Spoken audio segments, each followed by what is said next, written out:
Hoy, en el Magazine de OVE, contaremos con Selma Sebensui, quien nos presenta su nuevo cortometraje Humo. También estará con nosotros Naún Cabrera, de la asociación Lesbi Lánzate. Y para finalizar el programa, hablaremos con Marco Arrocha, con motivo del centenario de Fellini. Todo esto y mucho más en el Magazine de OVE.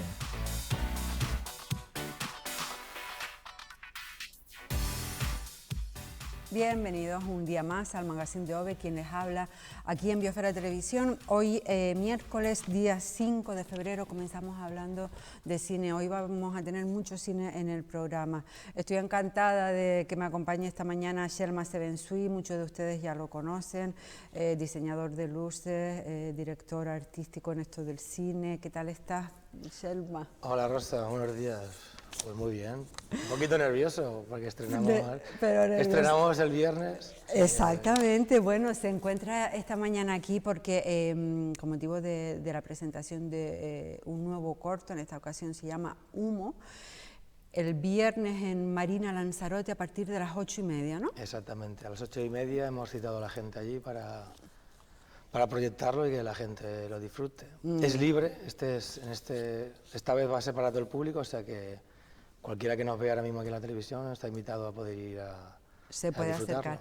Bueno, ahí estamos viendo el cartel de Humo, muy visual, tengo que decirte. Sí, este cartel lo hizo Pelaca, que es Chani, que es el que hace todos nuestros carteles, y muy contento con el resultado, porque es eso, no se sabe exactamente lo que es y es lo que queremos representar con el humo.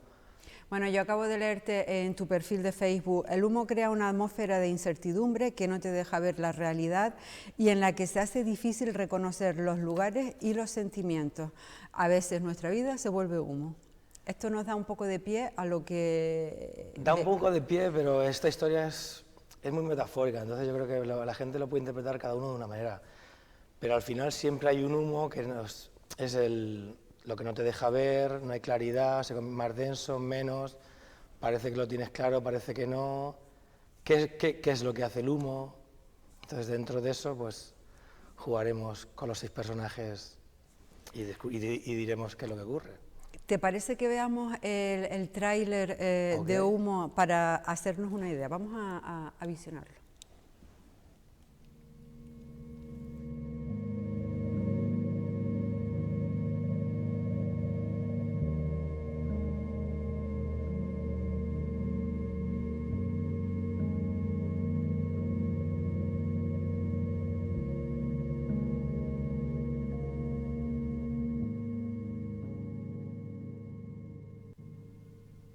Bueno, esto nos deja con ganas de más, Selma. Entonces lo hemos conseguido, es lo que queríamos, dejar la intriga. Luego preparamos 3 trailers, este que has visto están todas de frente. Tenemos otro que salen todas de perfil y otro que salen todas de espalda. Bueno, vamos a hablar de las actrices. No las he contado, pero son unas cuantas. 6 tenemos. 6. Son 2 pequeñas, que son Famara y Adasa. Nayara San Cristóbal. Nayara San Cristóbal. Luego tenemos a Carmen, L. Remes, a Neri Crespo y a Miren Edurne. Ajá. Tenemos 6, entonces, y vamos por edades. Y no hay una protagonista, las 6 son igual de importantes en la historia. Entonces, todas están en el humo y se dirigen hacia un sitio que el humo no les deja ver con claridad hacia dónde van. Bueno, ¿cómo surge el proyecto?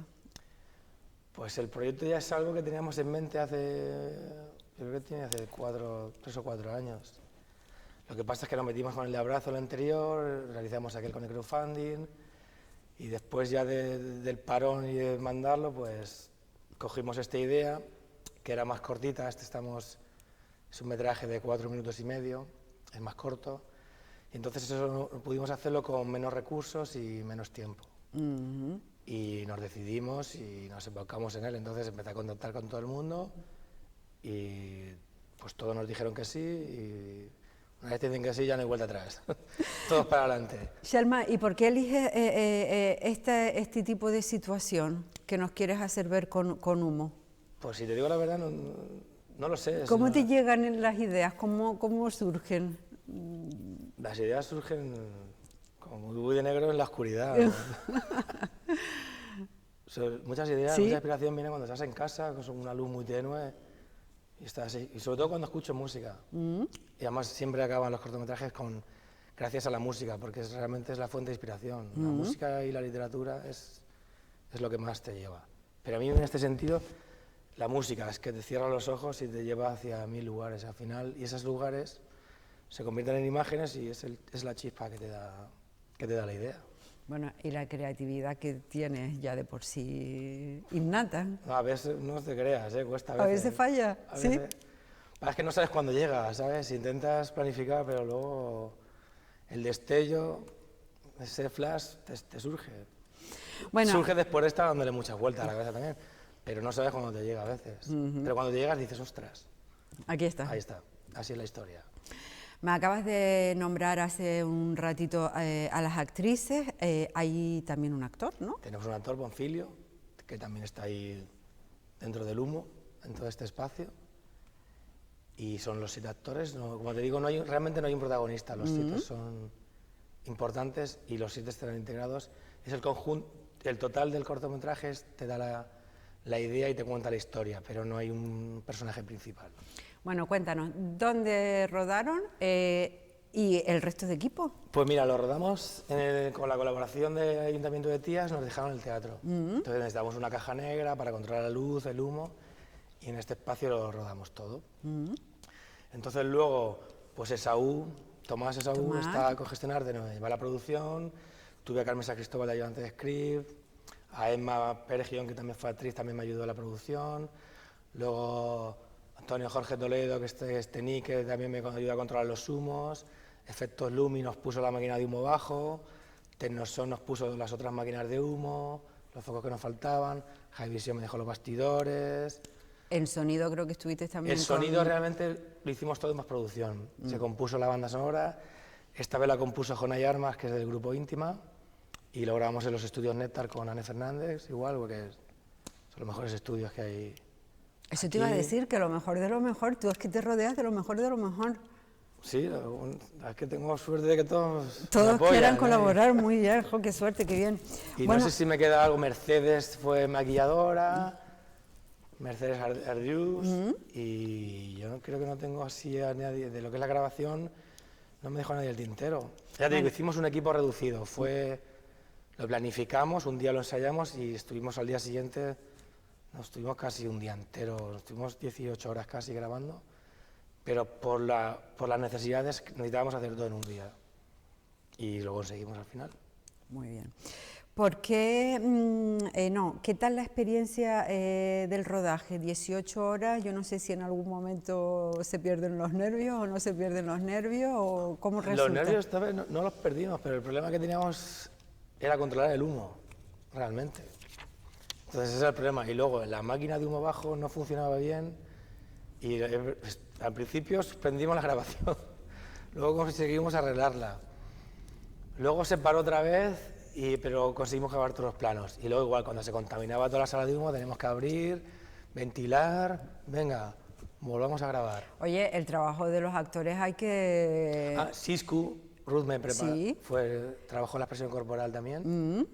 Un trabajo genial, como siempre, lo hizo también en Abrazo. Porque el vestuario creo que es de Miren. El vestuario está Miren, Margamón. Pero vamos a ver, es que me hablas de lo mejor de lo mejor. No, sí, súper contento. Además, es como tú cuentas la idea, haces el boceto y además luego todos aportan ideas y el resultado mejora mucho más aún de lo que uno tiene en la cabeza. Y, vamos, que te decía del trabajo de los actores, porque en medio de este humo tiene que ser una complicación, ¿o no? Sí, porque había que hacer un movimiento, porque hay una corriente, y entonces esa corriente es la que te lleva hacia un lado o hacia otro. Entonces había que trabajar esa expresión corporal. Entonces hicimos unos ensayos con Siscu y al final, pues yo estoy muy contento con el resultado. Nos salió bien. Ahí estaremos apoyándolo el viernes en la presentación. ¿Alguna anécdota que me estás contando que te falló el humo en un primer momento, la máquina de abajo? Sí, no, el humo es que era incontrolable. Luego, o sea, teníamos un medio control, ¿no? Entonces, esa improvisación con un medio control hace que quede bonito. O sea, yo ya viéndolo allí, he estado muy contento. Y luego no es todo igual, entonces cada situación de cada personaje, el humo cambia. Entonces esa belleza es muy bonita, esa pequeña belleza improvisada es muy bonita también. Oye, me comentabas antes que en esta ocasión tuviste financiación por parte de, recuérdame qué empresa. Pues el patrocinador principal es Rancho Texas. Rancho Texas.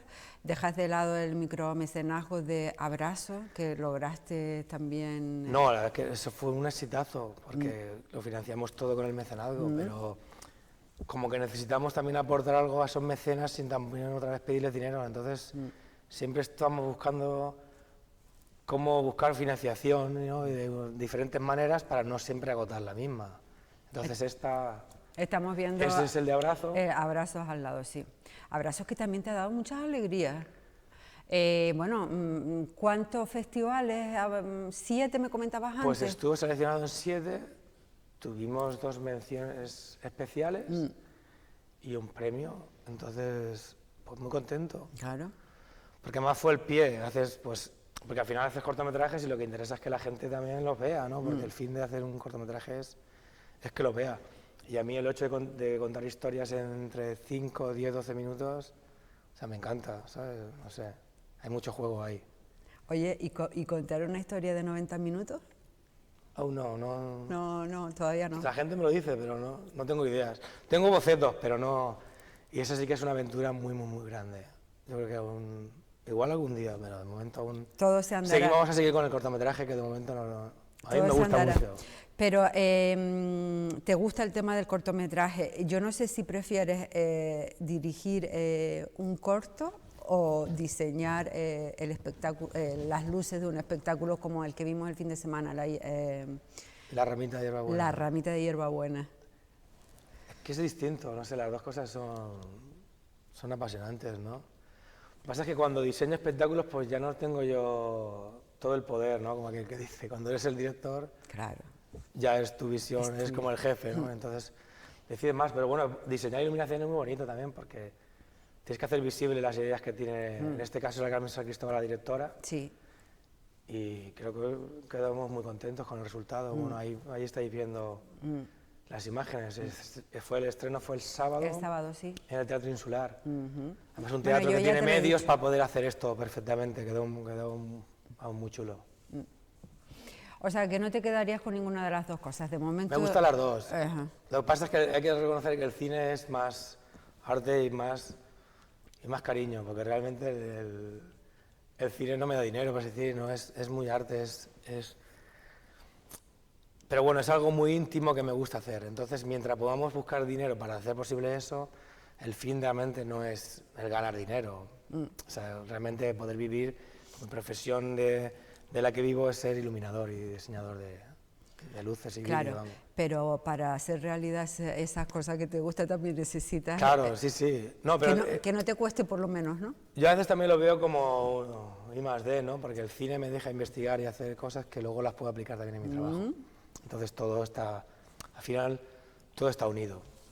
Muy bien. Lo que pasa es que un corto, pues en mi caso, pues 5 minutos, pues te lleva año y pico. O sea, es un proceso muy lento, costoso, pero bueno. ¿Cuántos cortos ya, Selma? Pues tenemos La Luz, Bucle, Bonita, habrá 5, es el 5º. Muy contento, sí. Nunca esperaba hacer, bueno, de hecho nunca pensé hacer corto. Bueno, yo estoy segura que ya estará maquinando el siguiente, ahora me dirá. Te preguntaba antes de comenzar fuera de cámara por el tema de la situación para poder hacer cine en la isla. Yo no sé, talento sabemos que hay mucho, pero ¿es complicada o no es complicada?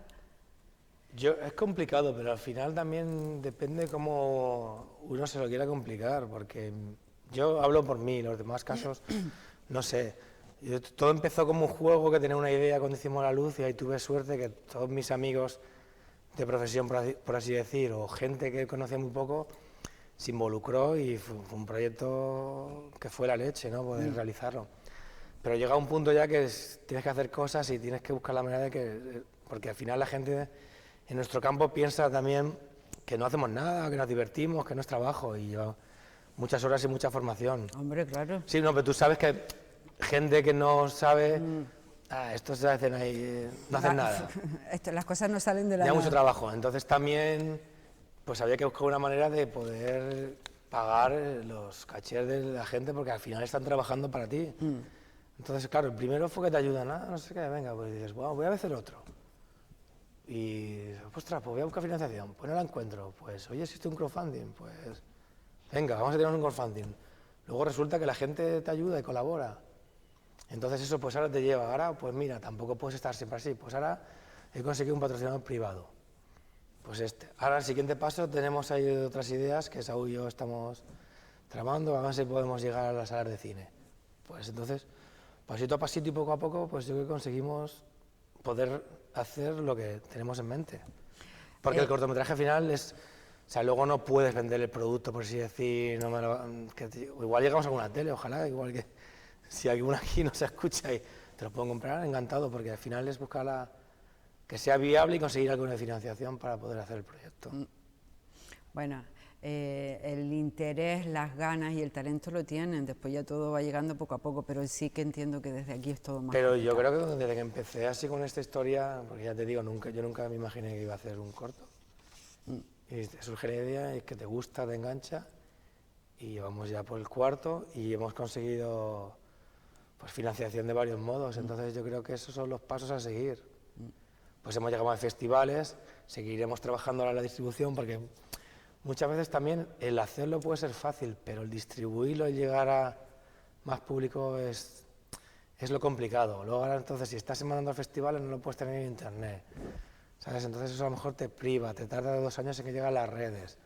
Pero ahora seguramente el de Abrazo lo moveremos por redes, porque como decía al principio, es que el fin de hacer un corto es que la gente lo vea. Y así que crear el pensamiento en el espectador. Bueno, Xelma, me ha encantado que estés aquí. Es el director de producción ficticia, la empresa que mueve todas estas cosas. Ahí estamos. Ahí que aunque sea ficticia, es real. No, bueno, muy real. Por cierto, ¿qué tal tu experiencia en Madrid, hablando de lo tuyo, de la otra parte de tus creaciones, la luz? Pues, joder, fue una experiencia muy buena porque realmente fue mi primera charla. Entonces yo soy socio de la Asociación de Autores de Iluminación, que es una asociación a nivel nacional, y como soy diseñador de iluminación y videoescena, pues ellos también estamos ahí dentro de los trabajos, colaboramos con sitios y entonces me propusieron dar una conferencia sobre videoescena e iluminación en la Feria de Vitán, que fue en noviembre en Madrid. Y entonces, pues nada, nos preparamos una charla y muy contento, gustó, hubo gente de aquí que fue, había empresas de aquí locales que estuvieron allí y pues nada, estuvimos ahí 1 hora hablando y mostrando el trabajo y lo que hacemos aquí y la verdad es que se quedaron así como, joder, todo esto se hace allí en un sitio tan pequeño. Y no me extraña nada. Y es que lo dices, es que tenemos un potencial aquí y hay gente en todos los campos muy buena, muy buena. Bueno, ya saben, este mismo viernes, 8:30, en Marina de Lanzarote, presentación de Humo, 5º cortometraje de Xelma Sevensui. 5º, ¿no? Que ya me he perdido con los números. Cuarto, quinta me he perdido, yo también me pierdo. Bueno, creo que es... Cuarto, sí, quinto, es 1, no pasa 2, nada. 3, quinto. Quinto, venga, aprobamos. Muchísimas gracias, Xelma. Un placer, ¿eh? Muchas gracias por invitarme y nada, encantado de estar aquí. Y decir eso que a la gente, que si todo el mundo que quiera ir mañana no, el viernes. Viernes a las 8:30, pues es libre, entrada libre y encantado que vaya todo el mundo que quiera puede ir a verlo. Claro, hay que estar ahí apoyando. Muy bien, muchísimas gracias, un placer. A ti, hasta la próxima. Bueno, hace escasos días, también hace escasos días me encontraba con Nahum Cabrera, que es el secretario de la asociación Lánzate LGTBI+, y hoy nos acompaña para compartir algunos de los proyectos en los que están trabajando el colectivo. Uno de ellos muy interesante, primero voy a saludarlo. Nahum, ¿qué tal estás? Estoy encantada de volver a verte, porque que fue el fin de semana cuando nos vimos, ¿no? Sí, nos vimos hace nada. Hace nada, pero bueno, que comentamos acerca de todos esos proyectos que están llevando a cabo, algunos, bueno, todos muy interesantes, pero me llamó especialmente la atención el proyecto piloto que están haciendo en formación, para la igualdad y la diversidad con menores, menores no acompañados, migrantes de los centros de acogida de Lanzarote. Efectivamente. Esto es un proyecto que nace a raíz de la necesidad obvia y lógica de estos menores. Es decir, todos hemos escuchado que administraciones públicas, asociaciones han dicho, bueno, como que el tema de estos menores no es bien recibido en Lanzarote, ¿no? Ya es un tema altamente escuchado. Pues nosotros hemos visto la necesidad de crear estas charlas y estos cursos adaptados específicamente para esta población. Llevamos muchos meses trabajando en ello y con la Fundación Siglo XXI, que es quien apoya y quien custodia y quien los tutores, vamos a decirlo así, legales de estos menores, pues hemos creado estas charlas específicas. Y algo que nos hemos dado cuenta es que la realidad es que no es como se pinta públicamente. La realidad es muy diferente a la que inicialmente se ve. Eso te iba a preguntar, ¿cómo está resultando la experiencia? Porque yo creo que también lo que le pasa a la sociedad es que tiene poca información. Siempre nos quedamos a lo mejor con lo alarmista, con que pasa cualquier incidente o accidente y ya nos quedamos con esa parte mala que puede ocurrir con cualquier menor acompañado de la isla. ¿Sabes lo que te quiero decir? Entonces siempre nos quedamos con la vertiente un poco negativa, pero yo creo que es por falta de información. Sí, sí. Tenemos que reconocer que tenemos muchos prejuicios. Ya simplemente por el hecho de dónde son, de dónde vienen, la casuística, cómo vienen, pues eso genera una serie de prejuicios ya adquiridos. Es decir, a ver, tenemos que tener en cuenta una realidad básica. Son menores de 15, 16, 17 años que están en centros. Tienen a su familia lejos, ¿vale? Eso da igual del país que sea, el menor va a estar perdido. Es una realidad básica. Cualquier persona que sea padre, que haya tratado con menores, lo sabe perfectamente, ¿vale? Y como esa realidad también pasa en esto, que la mayoría son chicos, pues pasa en ellos. La realidad es que están muy perdidos. No tienen a su familia. Son edades un poco conflictivas, ¿no? Pero un poco raras, en las que sí, se están en criando época de como... desarrollo, Claro. están en Sí, esa totalmente. pubertad, las hormonas están a tope, lo normal de una persona de esa edad. Y la realidad es que el proyecto está saliendo muy positivamente. Hemos tenido una respuesta muy positiva por parte en este caso, de los usuarios. Y lo han asumido magníficamente, ¿no? Nos encanta la respuesta que ha tenido. ¿Cómo está resultando la experiencia? Pues muy buena, muy buena. Estos menores, primero hay que tener en cuenta que como jóvenes que son, es difícil captar su atención, ¿vale? Es lo primero. Pero una vez que conseguimos captar su atención... Creo que te había robado una imagen dando la charla que tenías en tu perfil, sí, o en el de Lánzate, sí, con ellos de espaldas. No sé si la podemos localizar, sí, o no. No, esta es la de los profesores. Sí, efectivamente. Ahí se ve dando aquí estamos viendo la charla, efectivamente. Aquí se ve con uno de los grupos.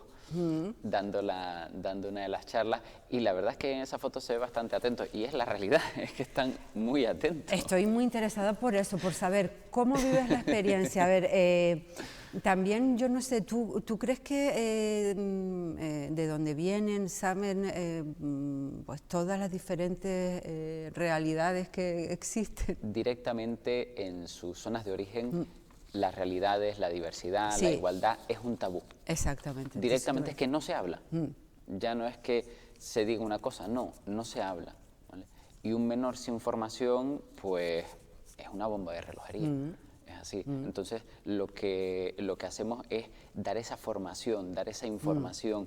Y el programa está hecho para que se integren en la sociedad lo mejor posible y lo más suave posible, que ese choque cultural sea que la transición sea lo más cómoda para todas las partes, tanto para ellos como para la sociedad, sus compañeros de clase, sus compañeras de clase, sus profesoras, todo lo que tienen alrededor.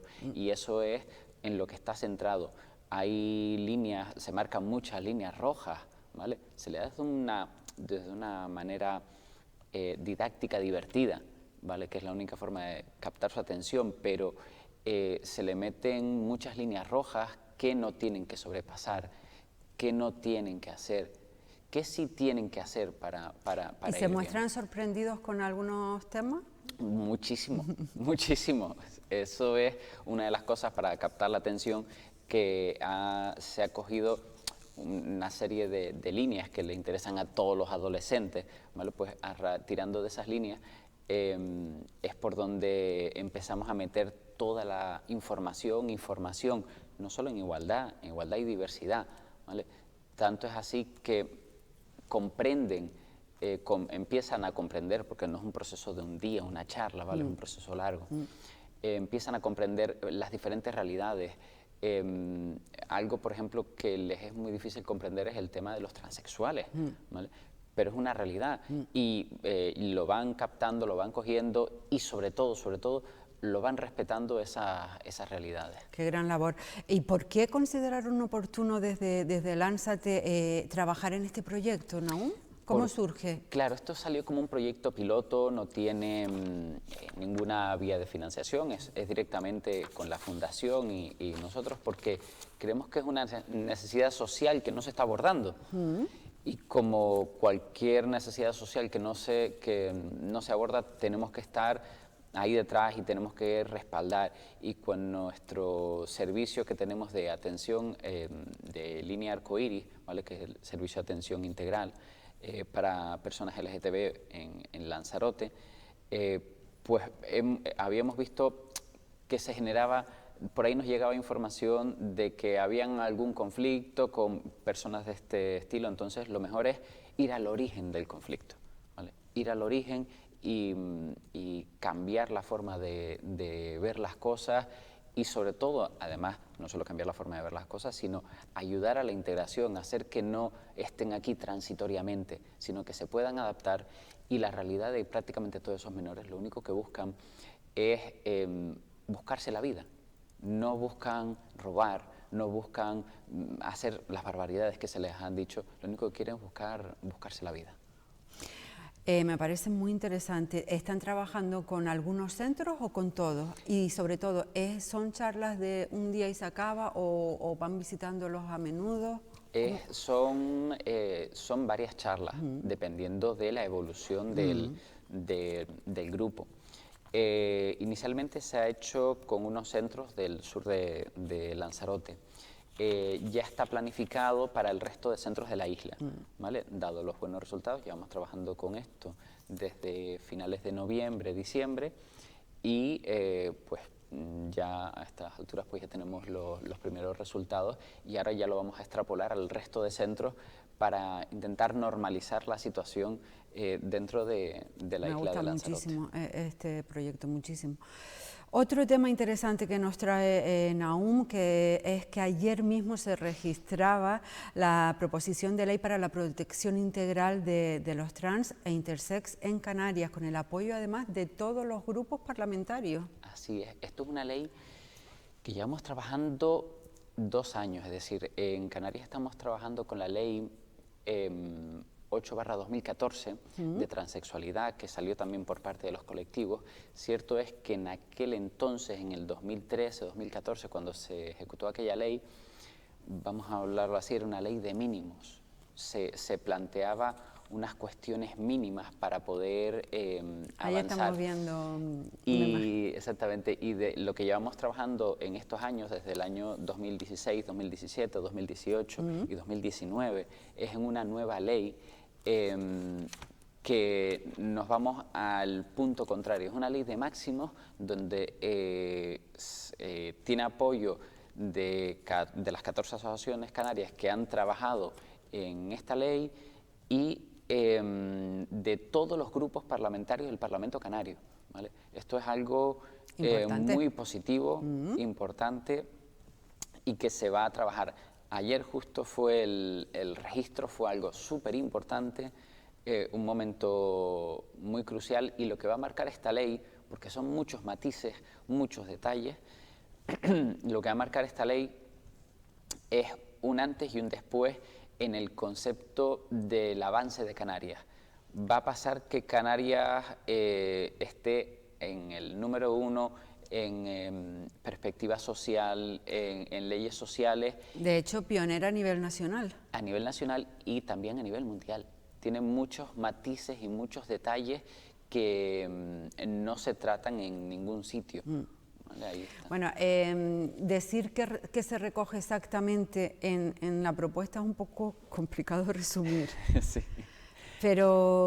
Es un poco complejo. Les puedo decir algunos detalles. Por ejemplo, a ver, son 90 páginas de propuesta de ley sin la normativa, solamente lo que es la propuesta de ley. Con la normativa ya nos iríamos mucho más allá. Pues mira, unas líneas muy importantes, la formación de los profesionales del sector público, porque no es ni medio normal, como una nota de prensa que salía justamente ayer, que cualquier persona transexual vaya a un centro y todavía a estos días no se sepa muy bien cómo sea tratada. O ¿hablas de un centro educativo? de un centro educativo o un centro de salud. Todavía, Los protocolos no funcionan. No Entonces, están bien implementados, sobre todo en salud. En educación sí están bastante bien implementados, pero en salud todavía tienen problemas. Y algo, por ejemplo, que se hacía, las personas intersexuales, hay unos protocolos que se estaban aplicando, que es las personas que nacen con los dos sexos, se les pasaba un procedimiento y si el médico determinaba que aquello no era un pene, es decir, bajo su criterio propio, automáticamente a un bebé recién nacido lo que decía era amputar y mutilar a ese bebé. ¿Vale? Toda esta ley protege de todo eso hasta que el menor pues ya tenga capacidad de decisión y decidir qué quiere hacer con su cuerpo. este tema es muy complicado de explicar en tan poco tiempo que tengo, pero a mí me encantaría ampliar el tema de la intersexualidad porque creo que es muy desconocido. Es muy importante, pero desconocida para mucha parte de la población. Efectivamente, cierto es que la intersexualidad siempre se ha llevado... y es más frecuente de lo que creemos. Sí, es mucho más frecuente, pero siempre se ha llevado un poco en secreto. Si se fijan un poco para los datos, suele ser el dato de un 4 por 1000 de la población. ¿Vale? Para que se hagan una idea, hay más personas intersexuales que pelirrojas en este país. ¿Vale? Con lo cual seguro que conocemos a alguna persona intersex que lo lleve, que no tiene por qué decirlo, claro. Es una cuestión de genitales, es una cuestión interna. Con lo cual a todas estas personas esta ley la protege y la ampara debidamente como nunca se había hecho, que es una de las cosas que no se tenía en cuenta. Y la intersexualidad a día de hoy, como comentaba, a nivel protocolario, en Canarias, en España, se trabaja la mutilación genital a los bebés, que es algo que muy pequeño. Vamos a, por si hay alguien que no sepa de lo que estamos hablando, a mí es que me da cosa definirlo de una manera errónea, que seguro que lo voy a hacer. Una persona intersexual es cuando naces con... Con ambos sexos, naces con ambos sexos, es decir, cromosómicamente no eres ni mujer, que eres XX, el concepto de hembra, o el concepto de macho, que eres XY, cromosómicamente eres XXY. Entonces el cuerpo genera ambos sexos, los dos nunca funcionales, ¿vale? O uno u otro. Entonces, pues visualmente puedes tener una vagina, puedes tener un pene, puedes tener las dos cosas o puedes tener un mix de ambas, pero no es malo para la salud nacer así. El cuerpo también es así, un 4 por 1000 de la población nace así y puede vivir perfectamente. Sin ningún problema. Entonces, lo que recoge la ley es eso, que ningún profesional sanitario decida por su cuenta y riesgo qué hacer o no hacer sin tener en cuenta incluso ya no al recién nacido, porque no puede, pero a lo mejor algún familiar. No, al familiar se le tiene en cuenta. Cierto es que si a ti te nace un hijo intersex y el médico te dice, yo le recomiendo quitar esto y le recomiendo operar, pues usted desde el desconocimiento pues dirá, opere. Ese es el tema, por el desconocimiento. Lo que se quiere hacer esto es ampararlo y que el médico no tenga esa potestad, ¿vale? Ni pese a la familia, que quede solo en base a la persona. Cuando ya crezca y evolucione y tenga capacidad de decidir qué quiere hacer con su cuerpo, quitarlo, dejarlo, amputarlo, hacer lo que quiera, pero que sea decisión de la persona a una edad que ya pueda tener una capacidad de decisión práctica. Pues cosas como estas son las que se protegen en esta ley, como la autodeterminación de género. A día de hoy todavía una persona transexual, es decir, un profesional tiene que confirmarle a una persona transexual que es transexual, ¿vale? Parece una reiteración, pero ¿por qué alguien te tiene que reconocer cómo eres si tú ya lo sabes? ¿Vale? Son como unas cuestiones muy lógicas.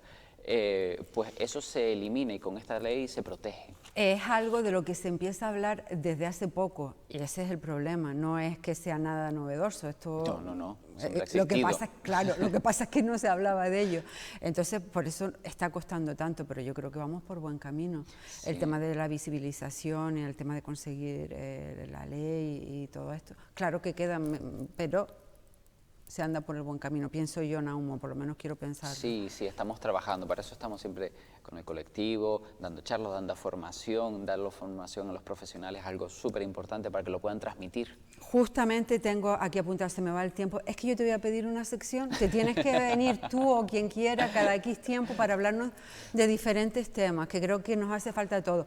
Tenía apuntado el tema de las charlas con el profesorado de Lanzarote que están impartiendo también, eso me parece, vamos, importantísimo. Yo no sé si el formar y sensibilizar al profesorado, vamos... Es lo básico, para que formen a nuestros menores de Lanzarote. Porque si no hay formación, no hay evolución. Totalmente de acuerdo. Y como siempre también Lánzate, bueno, pues en diferentes ferias y cosas, siempre con su stand informativo. Sí, por supuesto. Es donde te había visto el viernes. Claro, estamos siempre con la parte informativa. Nosotros no solo trabajamos en formación, trabajamos tema de salud y VIH. Es algo que lo tenemos muy presente constantemente, la formación en diversidad afectivo-sexual, la gestión de casos con todo el tema de la línea arcoíris, atención psicológica, jurídica, atención personal. Tenemos equipos incluso de grupos que se reúnen de manera asidua a modo ocio, incluso también para hacer actividad social. Es decir, trabajamos en todas esas vías en paralelo para poder llegar a la sociedad y hacer que todas las personas LGTB de Lanzarote y de Canarias pues vivan mejor. Bueno, ya sabes que aquí tienen un espacio que les apoya y que también les gustaría ayudar a visibilizar. Un placer como siempre, Naum. Por supuesto, muchas gracias, Ove. Bueno, Naum Cabrera, secretario Asociación Lánzate LGTBI+ de Canarias. Ahora ya cambio totalmente de tema. Hace escasos días se cumplían los 100 años del nacimiento del cineasta Federico Fellini. Por tal motivo, hoy me acompaña desde Filmoteca Lanzarote Marco Arrocha, porque están organizando para este mismo sábado un evento en la Sala Buñuel del SIC El Almacén. Muy buenas, Marco, ¿qué tal estás? Buenas, ¿qué tal? Muy bien, encantada. Bien. Encantada de que nos acompañes este ratito. Tal y como comentaba, se acaban de cumplir 100 años del gran Federico Fellini. Hay quien dice que es el principal representante del cine en Italia, por decirlo de alguna manera. Sí, quizás el más reconocido sí ha sido él, ¿no? Quizás no el principal, pero sí uno de los más famosos, el que más ha trascendido. Y el 20 de enero pasado se cumplían 100 años de su nacimiento y se está celebrando pues en todas partes, o sea, en toda España, en todo el mundo, con diversas proyecciones, actos y demás. Y de alguna manera pues nosotros también queríamos sumarnos dentro de este ciclo de proyecciones que hacemos mensual, que a partir de este año, por la experiencia de los 2 años anteriores que ya llevamos haciéndolo, pues hemos decidido orientarlo más hacia el cine clásico, ¿no? Porque otras proyecciones anteriores que hemos hecho han tenido muy buena respuesta, y entonces es algo que a nosotros pues la verdad que nos sorprendió, nos desbordó, no pensábamos que una sala se pudiera llenar para ver una película muda del año 20 y pico, y es lo que ha ocurrido, y entonces pues eso es lo que nos ha animado a este año centrarlo en el cine clásico, y aprovechando pues esta fecha del centenario de Fellini, pues nos sea apropiado sí sumarnos a esa celebración y poner una de sus películas. Muy bien. En este caso vamos a ver... La Estrada. La Estrada, exactamente. Tengo el tráiler, ahí estamos viendo el cartel del evento. Ah, sí. Sofía Somina, la protagonista de la película. Ajá. Esa es su mujer, ¿no? Sí, es Giulietta Masina, que es la esposa de Fellini, o la esposa con la que trabajó muchísimo. Sí, sobre todo en todas sus primeras películas, desde esta de La Estrada, después también Las Noches de Caviria, que es otra película también bastante famosa, reconocida. El Timo, El Bidone, como se tituló en España, Violeta de los Espíritus, que además es una película en la que se trataba todo el tema de las infidelidades y demás, porque bueno, Fellini estaba casado con ella, pero era reconocido como un mujeriego. Bueno, y creo que ella también, hombriego en este caso. Sí, también. También tenían una relación ahí un poco... Sí, estuvieron casados hasta el final, o sea, cuando Fellini murió, en el año 90 y pico, 93 creo que fue, seguían juntos, seguían casados. Y ella murió además 6 meses o 7 meses después, o sea, fue una cosa casi uno detrás de otro. Sí. Y bueno, siempre estuvieron juntos y fue como su musa, sobre todo en esas primeras películas como La Estrada. Vamos a ver el tráiler, ahora seguimos hablando, Marco, vamos a verlo.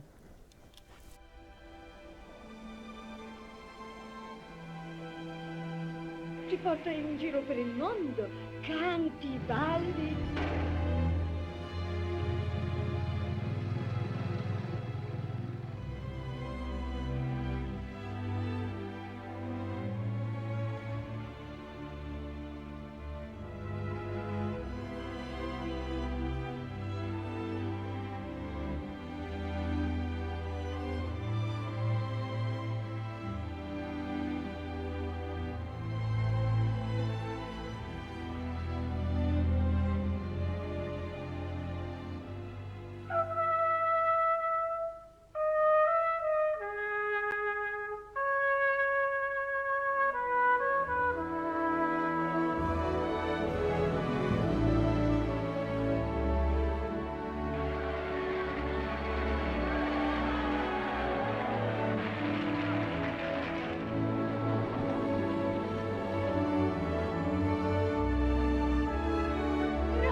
Bueno, La Estrada fue una película de las primeras de Fellini, ¿no? Sí, su tercera película realmente. Su tercera. Sí, porque él empezó en el cine como guionista, tuvo una larga carrera como guionista. Bueno, primero fue dibujante. Eso lo tenía por aquí apuntado, que me llamó la atención. Claro, hizo muchos oficios antes relacionados pues con la ilustración, con las imágenes, ¿no? Luego ya trabajó como guionista en varias películas, incluso de Rossellini, ya después de la guerra, de la Segunda Guerra Mundial, quiero decir, en la posguerra. Y luego entró en el cine de la mano de un director clásico que se llamaba La Tuada, y entonces fue una película codirigida. Era una película que se trataba Luces de variedades, y que era una película que trataba sobre el mundo ese del vodevil. No sé por qué Fellini siempre tuvo mucha relación con el vodevil, con el circo y con ese mundo un poco estrambótico, ¿no? ¿Pero es verdad que él trabajó en un circo o no? Eso se dice, que siendo él un niño, se escapó y demás, y bueno, es una anécdota que contaba él. No se sabe si es cierta o no, pero bueno, en todo caso explica, porque no sé, hay una filiación, una gran filiación entre su cine y el circo, tenía una fijación, ¿no? Con el tema de los clowns, de los payasos, y esta misma película, La Estrada, por ejemplo, pues es una película que trata de dos personas que son dos artistas de circo ambulantes, ¿no? Zampano, que es Anthony Quinn, el protagonista de la película, y Giulietta Masina, que es de Somina, y bueno, ellos van por toda Italia haciendo representaciones y demás, de pueblo en pueblo, y más o menos en eso consiste la trama de la película, ¿no? Entonces... ¿Y esta peli fue, crees, la que lo consagró internacionalmente, la que le dio a conocer? Sí, porque, bueno, él después de Luces de Variedades hizo El Jeque Blanco, con Giulietta Masina también, y luego hizo esta película que fue con la que ella obtuvo reconocimiento internacional porque consiguió un premio Oscar de estos de Hollywood, y sí, a la mejor película extranjera, y entonces eso ya fue lo que lo puso en ¿El primero de 4 puede ser? ¿O Sí, no? consiguió 4 en total porque estaba esta, estuvo después también 8,5. Amarcord, también le dieron uno honorífico, o sea que realmente fueron 5. Y hay otra película más que no... Las noches de Caviria también se lo dieron. Salastrada, Las noches de Caviria, 8,5 y Amarcord, con esas 4 películas. Y después también recibió otro más honorífico que además lo dedicó a Julieta Massina. Bueno, el sábado vamos a poder ver la película y después habrá un debate. Sí, la idea es siempre después de la proyección. Antes de la proyección va a haber una sorpresa que no queremos desvelar todavía. Muy y que bien. tiene que ver con la música de Nino Rota, que es prácticamente las películas de Fellini no se entienden sin la música de él. O sea, no se puede concebir una película de Fellini sin remitirse a la música de este músico que era milanés y que trabajó toda la vida con él, desde La Estrada hasta su última película. Siempre tuvo las partituras de Nino Rota en las películas, y entonces vamos a tener una pequeña sorpresa al principio relacionada con la música, y después la idea es siempre hacer un coloquio si la gente está dispuesta.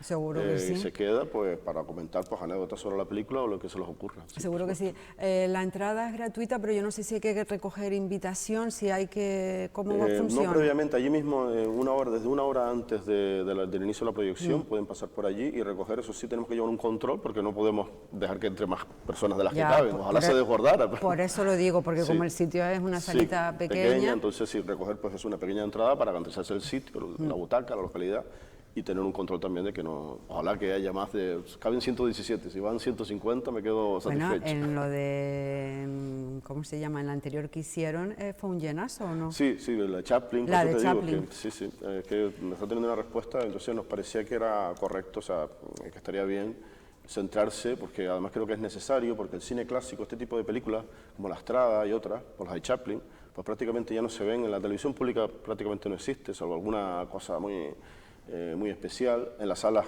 comerciales por supuesto no, y luego aquí en Canarias, en Canarias existe una filmoteca, pero que solamente tiene sede en Lanzarote, en Gran Canaria y en Tenerife. Aquí nunca llegan las proyecciones, ahora mismo están organizando un ciclo dedicado a John Ford, que estaría muy bien que trajeran aquí también, pero como no somos sede estable. Y en definitiva, el cine clásico prácticamente, no sé, se le ignora, no está presente, ¿no?, en la oferta, si acaso a lo mejor en pago por visión y ese tipo de plataformas, ¿no? Y entonces nos pareció una buena idea pues centrar la programación esta mensual en este tipo de películas que son necesarias para la educación en el cine, la educación en la cultura en general, ¿no? Totalmente de acuerdo. ¿Fellini fue un extravagante o no fue un extravagante? Hombre, yo creo que sus películas, incluso los personajes felinianos, que es algo que ya ha pasado a la historia, por ser precisamente así como muy grotescos, como muy repintados, muy remaquillados y demás. Y las mujeres muy exuberantes también, ¿no? Sí. A veces hemos encontrado personas así en la calle, ¿no? En nuestra vida diaria hemos pensado en Fellini. Bueno, si Fellini hubiera hecho un casting se lo hubiera llevado, se hubiera llevado a otra persona. Sí, totalmente de acuerdo.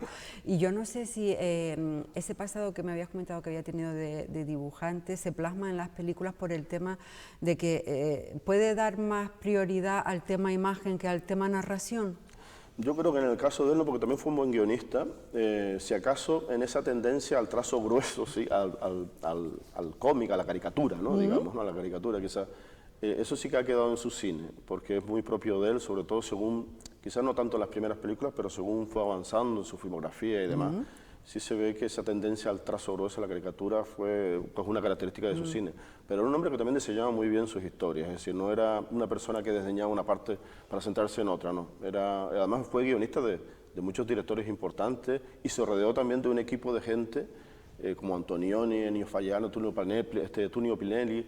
Son gente que tenía una gran experiencia en el tema de la escritura de guiones para cine, ¿no? Y entonces eso siempre fue un aspecto que también estaba muy cuidado en sus películas. ¿Y muy crítico en lo social?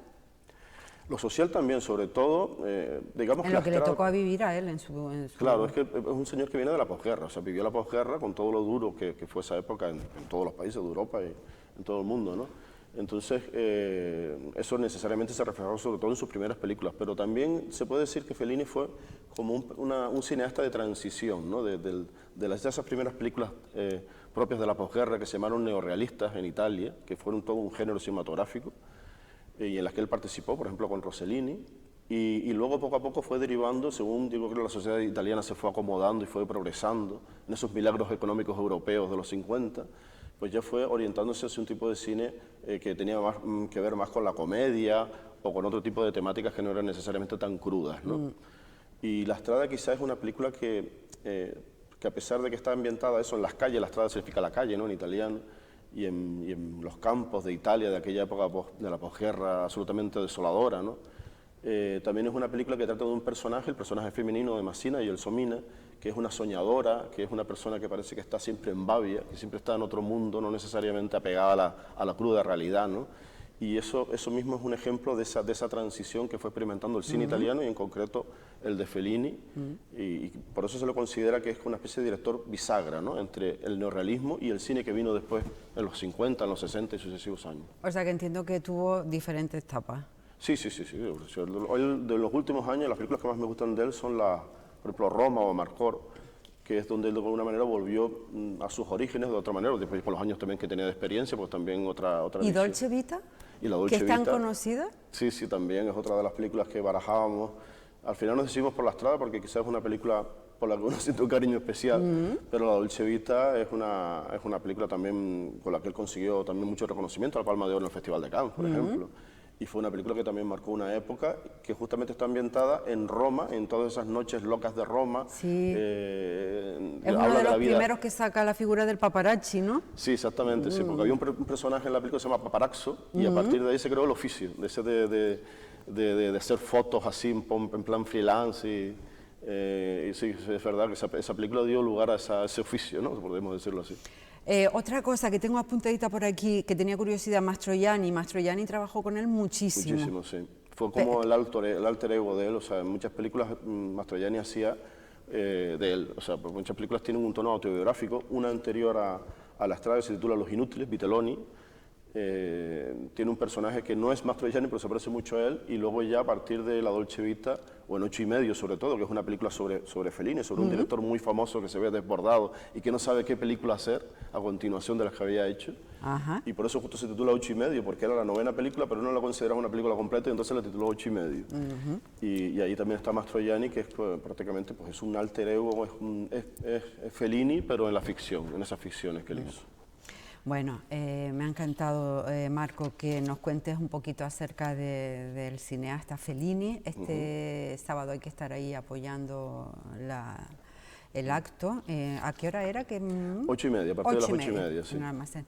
Oye, ¿te gusta el cine español? Yo creo que ya te lo he preguntado en alguna ocasión. Sí, a mí me gusta todo el tipo de cine, no lo miro por los países. Bueno, te lo pregunto por el tema del fallecimiento ayer de José Luis Cuervo, sí, es verdad, sí. Que a mí hay un par de películas que me gustaron. Sí, Amanece menos poco, que quizá la más a mí me encantó. emblemática suya, sí. Una pena siempre que se muera un director, y aparte de que este hombre tampoco era tan mayor, me parece. No, 70 y poco, sí, creo.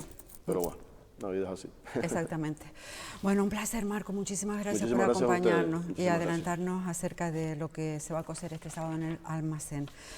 Y un gracias enorme a ustedes también, como siempre, por estar ahí detrás. Los emplazo mañana. Mañana volvemos a las 2:30.